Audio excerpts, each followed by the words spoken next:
Bonjour à tous, enfin bonjour, et bienvenue pour cette nouvelle plongée, une exploration vraiment fascinante aujourd'hui, au cœur d'une question qu'on finit tous par se poser un jour ou l'autre. Salut. Et oui, c'est la grande question. Qu'est-ce qui sépare la simple survie d'un véritable épanouissement profond? Exactement. Et pour comprendre ça, on va décortiquer aujourd'hui un livre de référence, mais vraiment le truc absolu en psychologie, un ouvrage qui a littéralement renversé la façon dont on comprend l'esprit humain. C'est un changement de paradigme total, oui. L'objectif de notre échange, c'est d'extraire de toutes ces recherches des outils concrets. On veut savoir si la joie, est-ce que c'est une loterie génétique ou est-ce qu'il y a une vraie science derrière pour cultiver une vie qui a du sens. Et spoiler, il y a une vraie science derrière. Voilà. Mais pour bien saisir l'ampleur du truc, il faut qu'on s'imagine d'abord une scène très précise, presque cinématographique. Je t'écoute. Imaginons qu'on est dans le magnifique décor du Pays Basque. Un homme, d'un certain âge, profite d'une journée hyper paisible. Et il remonte un vieil escalier en pierre. D'accord. Et là, soudain, sa sandale s'accroche, il trébuche et il fait une chute énorme, très lourde. Aïe!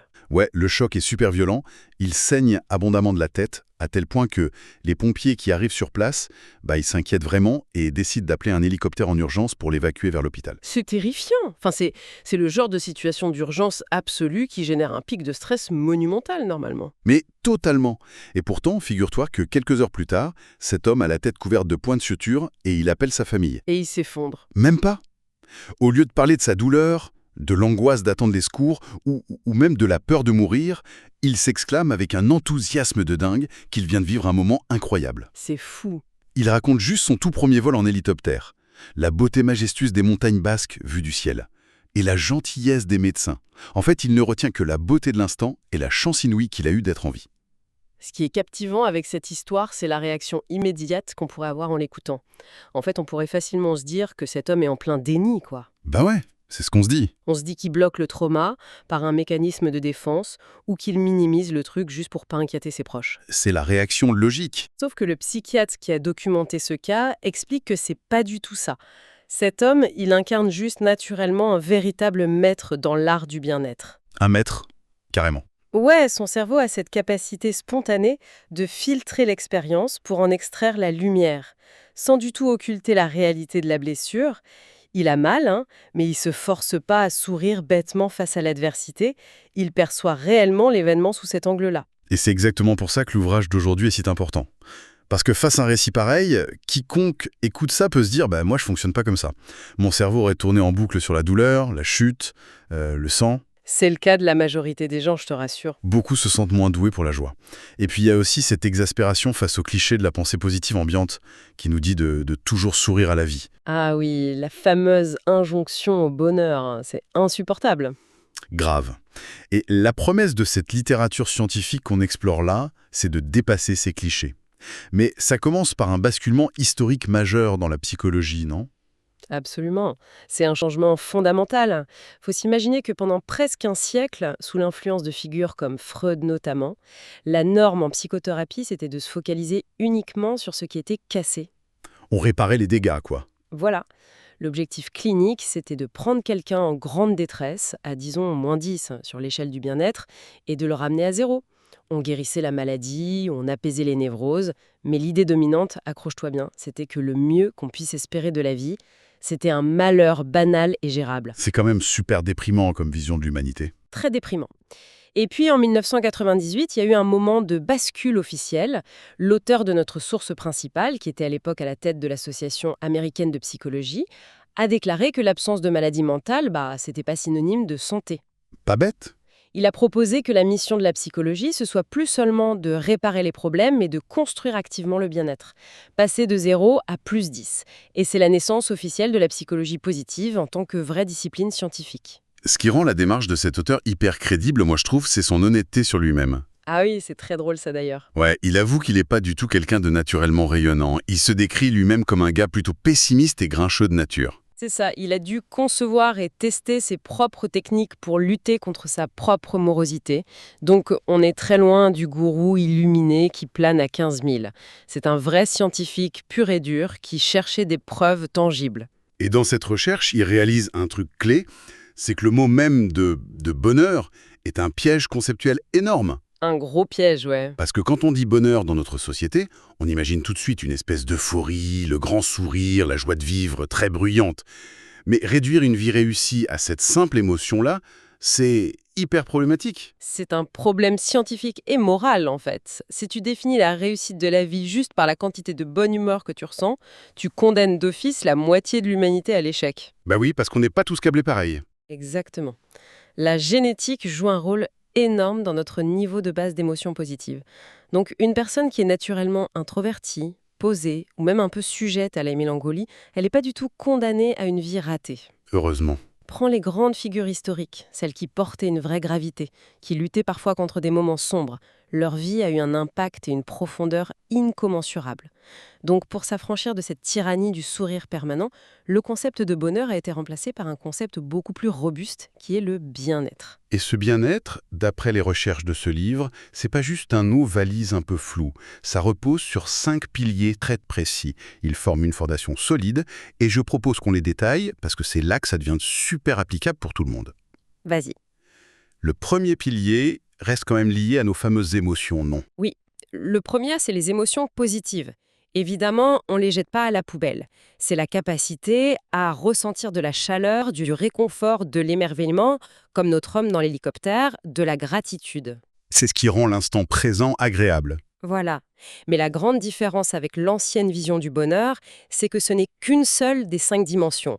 Si tu manques de cette gaieté naturelle, tu peux largement compenser et t'épanouir massivement grâce aux 4 autres piliers. Ce qui nous amène tout droit au deuxième pilier qui est l'engagement. Et ça, c'est un concept vraiment fascinant. On parle souvent de l'état de flux, tu sais, cet instant où t'es tellement absorbé par un truc que le temps semble littéralement s'arrêter. C'est exactement ça. Ça peut arriver quand quelqu'un joue de la musique, quand un développeur code un truc complexe, ou même quand t'as une conversation hyper profonde avec quelqu'un. Et ce qui est hyper contre-intuitif avec cet état d'engagement, c'est qu'il y a une absence totale d'émotion sur le moment. Ah ouais, c'est vrai. Quand tu es dans le flux, tu n'es pas en train de te dire « Oh là là, je suis tellement heureux de faire ça ». Pas du tout.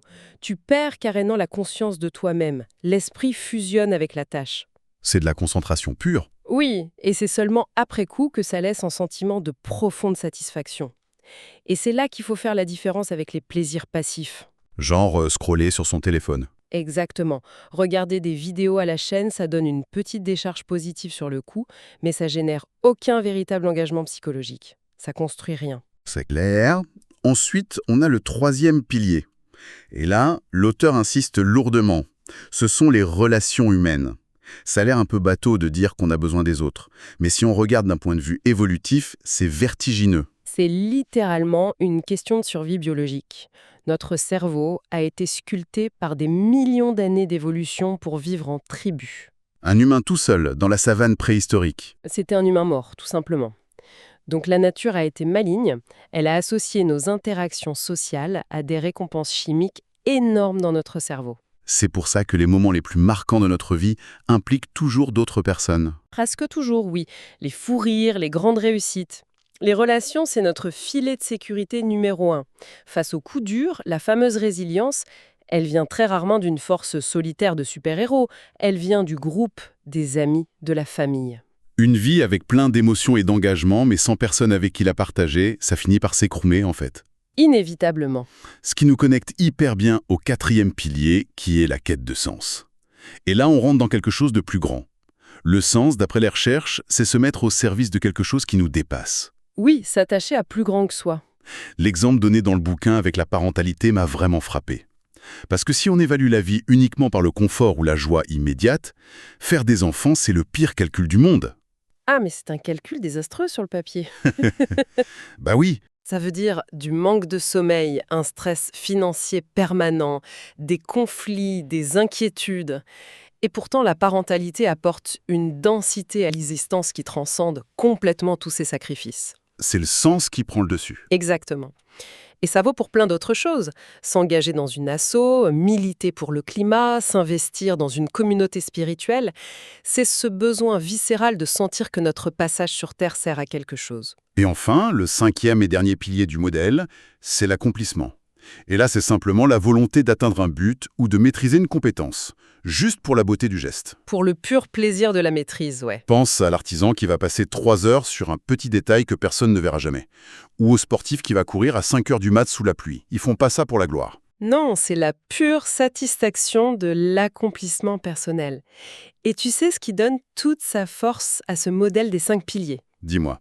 C'est que c'est pas de la philosophie de comptoir, c'est validé de manière empirique.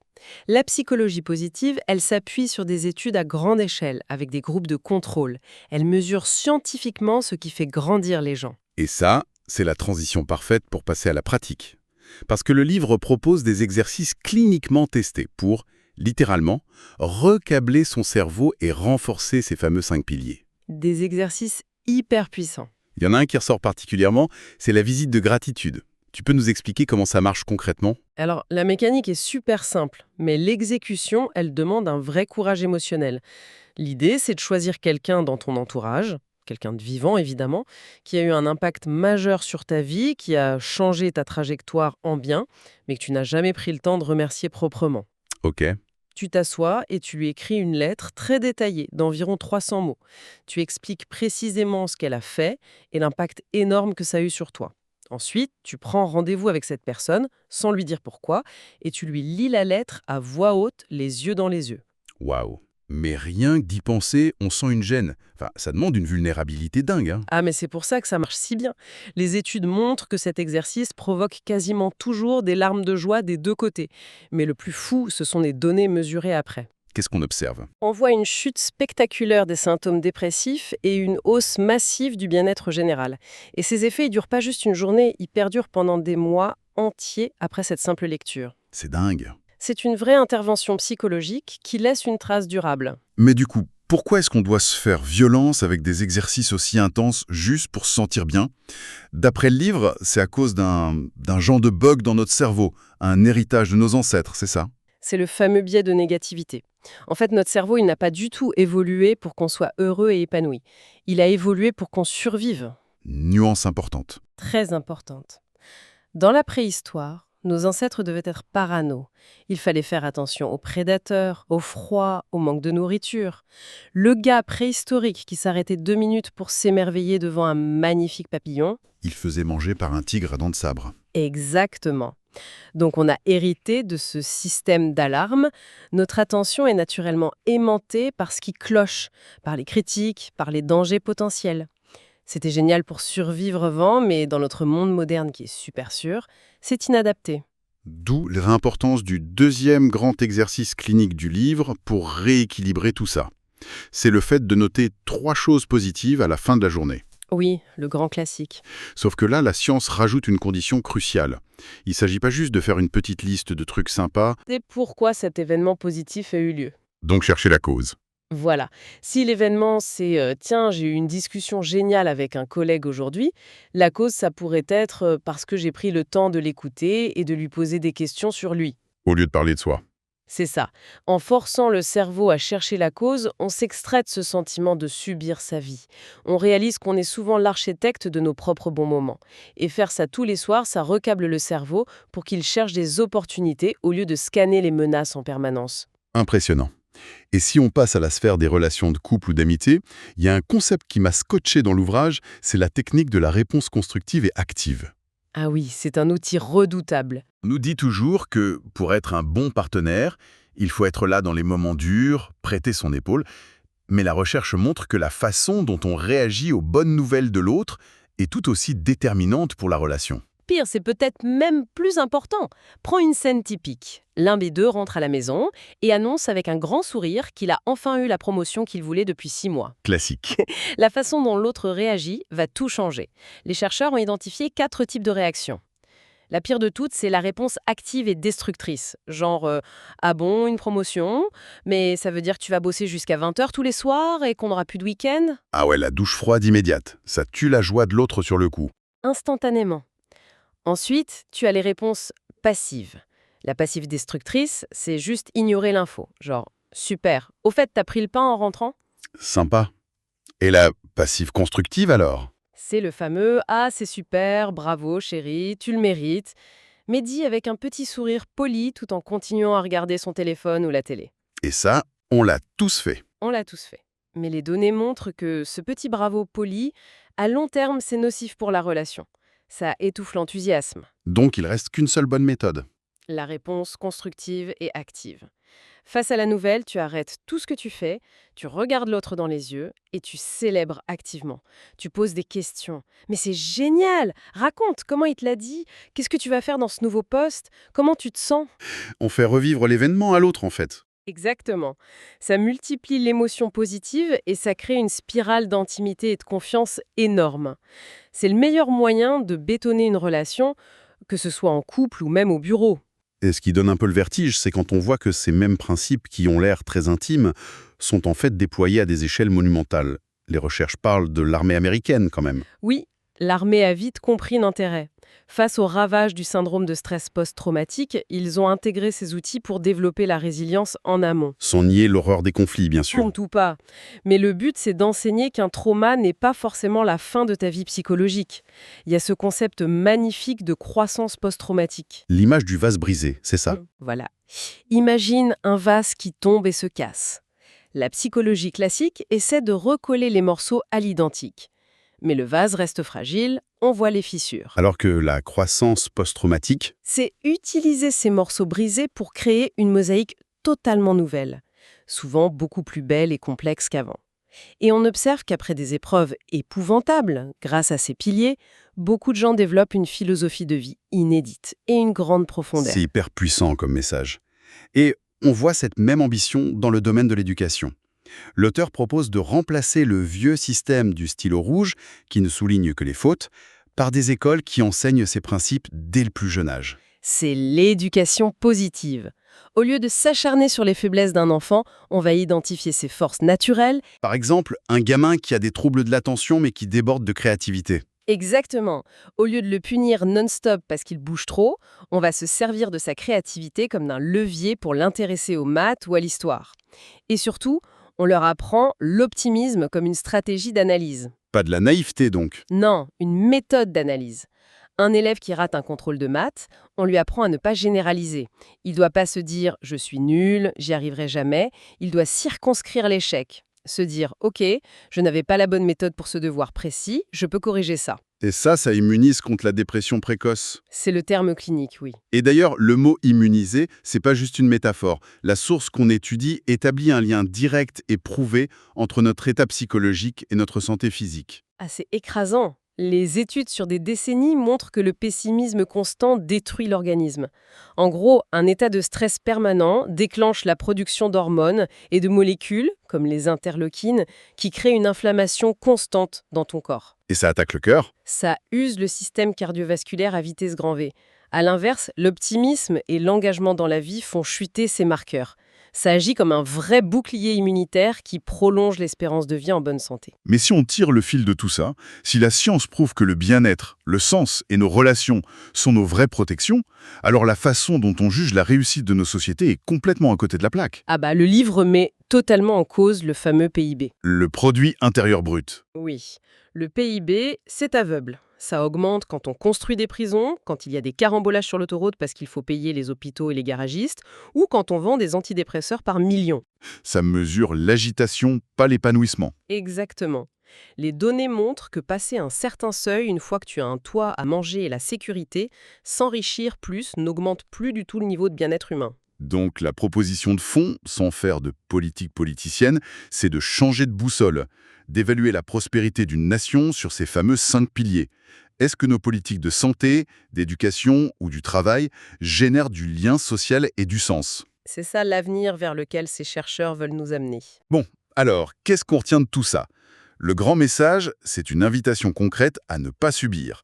L'épanouissement, c'est pas figé. C'est un muscle qui s'entraîne avec des exercices très simples. Et pour ceux qui écoutent, se plonger dans le livre entier, c'est vraiment l'occasion de découvrir ses propres forces de caractère. C'est clair. Et pour terminer, j'aimerais lancer une dernière piste de réflexion hyper provocante que l'auteur effleure. Je t'en prie. On a vu qu'on pouvait entraîner notre cerveau individuellement par des petits exercices quotidiens. Mais imaginons si nos environnements faisaient une partie du boulot à notre place. C'est-à-dire? Que se passerait-il si on repensait totalement nos espaces physiques et numériques avec cette science en tête? Imagine des bureaux d'entreprise conçus non pas pour entasser les gens, mais pour maximiser les vraies connexions humaines. Des villes conçues pour le lien social et pas pour les voitures. Voilà. Et plus fort encore, imagine des algorithmes sur les réseaux sociaux qui arrêteraient d'exploiter notre biais de négativité pour nous garder captifs. Des algos dont l'unique but, codé en dur, serait de générer de l'engagement profond et des relations constructives. À quoi ressemblerait le monde si la tech et nos espaces devenaient les gardiens de notre bien-être? C'est ça? Ça donne envie de regarder chaque bâtiment et chaque appli de notre téléphone d'un œil nouveau. C'est sur cette perspective dingue que s'achève notre exploration du jour. Le moment parfait pour analyser un peu ce qui nous entoure. Ou peut-être d'aller écrire une fameuse lettre de gratitude. À la prochaine!